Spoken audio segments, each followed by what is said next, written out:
Selamat pagi bagi kita semua jemaat yang dikasihi oleh Tuhan Yesus Kristus dimanapun kita berada. Hari ini Selasa 27 Mei 2025, kita akan mendengarkan firman Tuhan renungan untuk hari ini. Namun terlebih dahulu marilah kita bersatu di dalam doa. Kasih karunia dan damai sejahtera dari Allah Bapa dan dari anaknya Yesus Kristus menyertai kamu sekalian. Amin. Firman Tuhan bagi kita hari ini tertulis dalam Mazmur pasal 73 ayat 25. Siapa gerangan ada padaku di sorga selain engkau? Selain engkau tidak ada yang kuingini di bumi. Demikian firman Tuhan. Jemaat yang dikasihi oleh Tuhan Yesus Kristus, Asaf, penulis Mazmur ini adalah seorang pemimpin pujian di rumah Tuhan. Namun, suatu ketika ia sempat mengalami pergumulan batin yang sangat dalam. Ia melihat orang-orang fasik hidup dengan tenang, makmur, dan tampaknya tanpa beban. Sementara dirinya yang setia kepada Tuhan justru mengalami penderitaan. Hal ini membuat Asaf merasa iri, merasa cemburu, dan hampir tergelincir dari jalan kebenaran.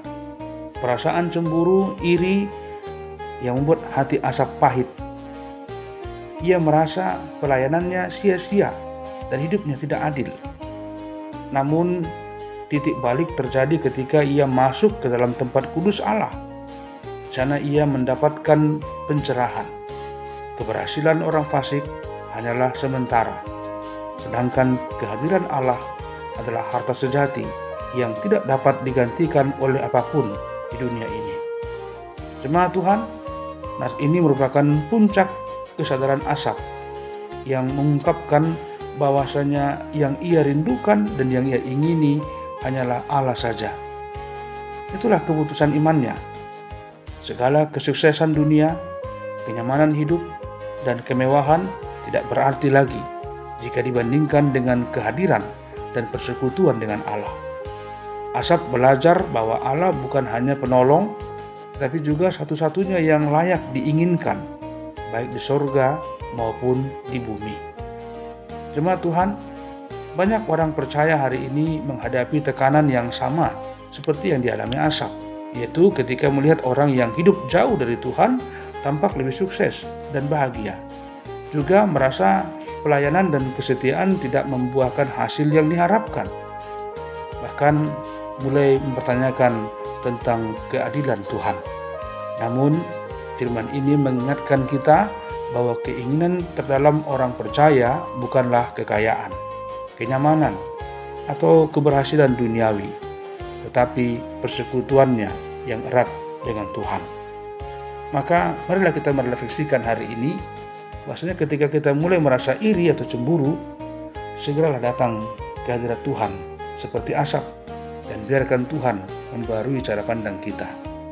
Dan marilah kita jadikan pujian dan doa sebagai tempat untuk mencurahkan isi hati. Bukan hanya saat senang, tetapi juga pada saat kita merasakan kekecewaan. Maka belajar berkata seperti Asaf, engkaulah satu-satunya yang kuingini. Ini adalah bentuk iman yang tidak bergantung pada situasi, tetapi pada hubungan dengan Tuhan. Dunia bisa menawarkan banyak hal yang menyilaukan mata dan hati, namun seperti Asaf, kita diundang untuk sampai pada pengakuan yang terdalam. Tanpa Tuhan, semua hal menjadi hampa. Dengan Tuhan, kita memiliki segalanya. Amin. Tuhan, ampunilah ketika kami lebih mengingini hal-hal dunia daripada kehadiran-Mu. Pimpin kami untuk hidup dengan mata yang tertuju hanya kepadamu. Ajarlah kami mengucapkan dengan segenap hati, Engkaulah satu-satunya yang kuingini di bumi ini. Amin. Selamat beraktivitas bagi kita semua, jemaat yang dikasihi oleh Tuhan Yesus Kristus. Kita tetap senantiasa dalam penyertaan dan pertolongannya. Shalom.